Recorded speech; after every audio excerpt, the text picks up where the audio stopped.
warahmatullahi wabarakatuh. Halo semuanya, ketemu lagi dengan Bu Supri anak-anak. Masih semangat belajar?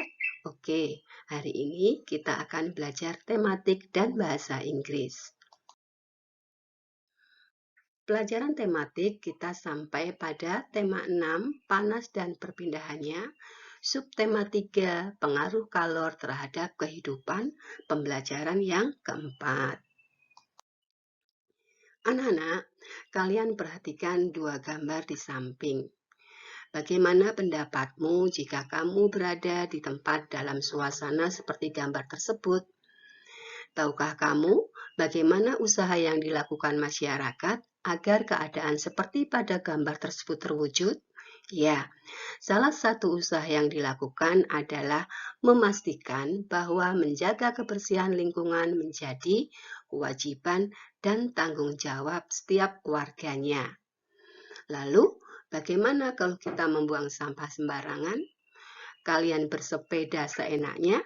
Nah, itu nanti akan terjadi permasalahan sosial di kita. Setiap warga negara mempunyai tanggung jawab yang harus dilaksanakan sesuai perannya di dalam masyarakat. Salah satu bentuk tanggung jawabnya adalah melaksanakan nilai-nilai Pancasila sebagai dasar negara. Nilai-nilai dalam Pancasila menjamin terjadinya masyarakat yang saling menghargai demi kepentingan bersama. Anak-anak, apa saja akibat yang akan terjadi bila anggota masyarakat tidak melaksanakan tanggung jawabnya? Iya, salah satu akibatnya adalah terjadinya masalah sosial. Berikut ini adalah jenis-jenis permasalahan sosial yang terjadi di lingkungan masyarakat. Kalian perhatikan ya. Yang pertama, masalah sampah. Salah satu kebiasaan tak terpuji adalah membuang sampah sembarangan.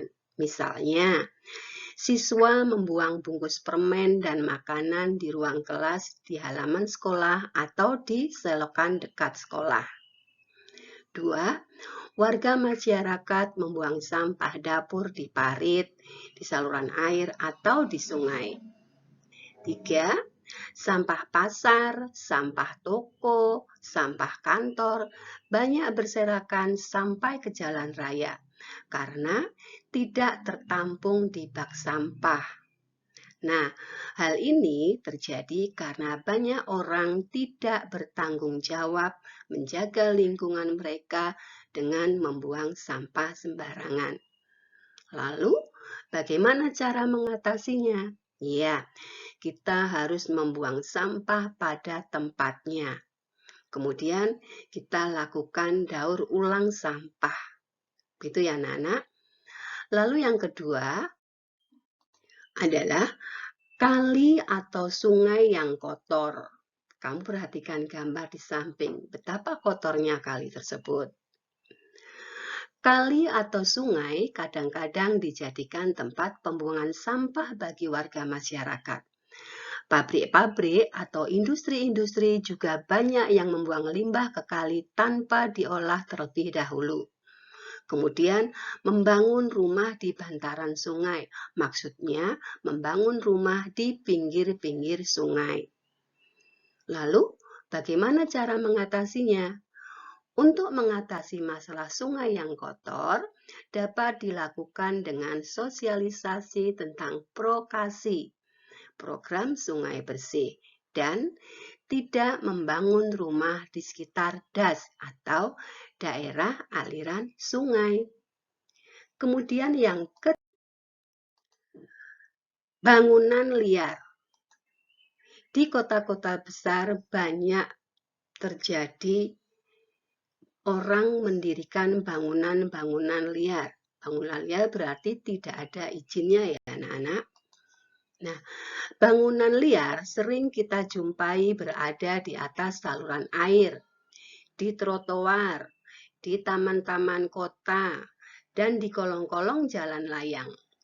Pada umumnya, bangunan liar berupa bangunan sementara yang didirikan di tempat yang tidak seharusnya.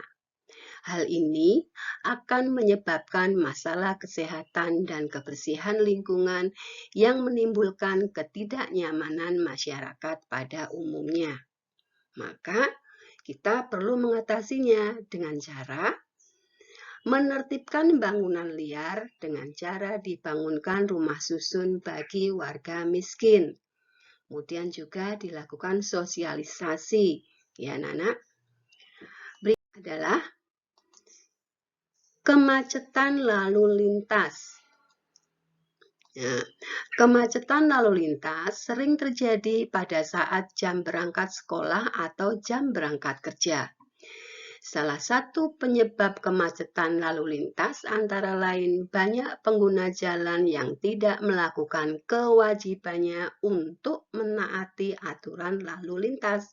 Nah, hal tersebut dapat menimbulkan ketidakamanan dan ketidaknyamanan para pengguna jalan dan masyarakat sekitarnya. Lalu, bagaimana cara mengatasinya? Pertama, penyediaan dan pemeliharaan sarana transportasi umum.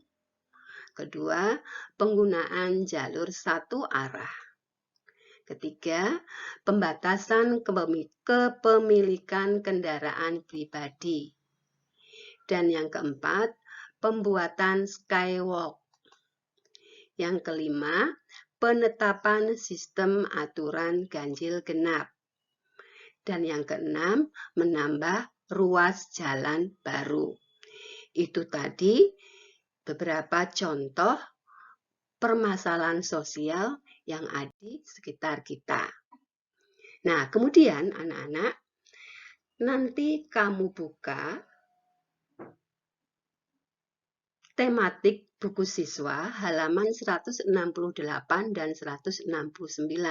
Di situ ada bacaan permasalahan sosial di sekitar kita. Nah, nanti kita temukan pokok pikiran dalam setiap paragraf ya.